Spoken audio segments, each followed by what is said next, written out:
श्री स्वामी समर्थ. नमस्कार मंडळी. आज 18 जानेवारी वार रविवार आणि आज आलेली आहेत वर्षातील पहिलीच मौनी अमावस्या.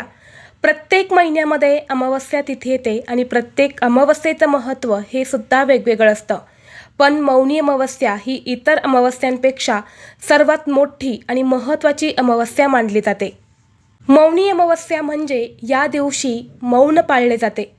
परंतु या दिवशी जर तुम्हाला मौन पाळणं शक्य नसेल तर शांततेत देवाची पूजा करावी. या तिथीला मौन आणि संयम पाळणे हे स्वर्ग आणि मोक्ष देणारे साधन मानले जाते आणि म्हणून किमान आज मौनी अमावस्येला 1.5 तास शांत राहून देवांचे नामस्मरण करावे. या दिवशी कोणत्याही प्रकारचे आपल्या मनात वाईट विचार हे येऊ देऊ नये. धार्मिक दृष्टीने मौनी अमावस्येचा दिवस अतिशय महत्त्वाचा असून या दिवशी काही उपायसुद्धा करायचे असतात. आपल्याला आज मौनी अमावस्येला संध्याकाळी घरात कापुरासोबत ही एक वस्तू जाळायची आहेत.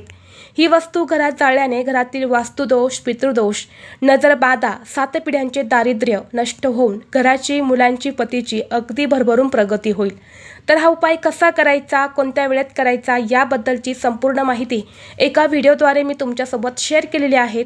तो व्हिडिओ पाहण्यासाठी या व्हिडिओच्या खाली जो छोटा त्रिकोण दिसत आहे त्या त्रिकोणावरती तुम्ही क्लिक करा म्हणजे योग्य ती माहिती तुमच्यापर्यंत येईल. धन्यवाद. श्री स्वामी समर्थ.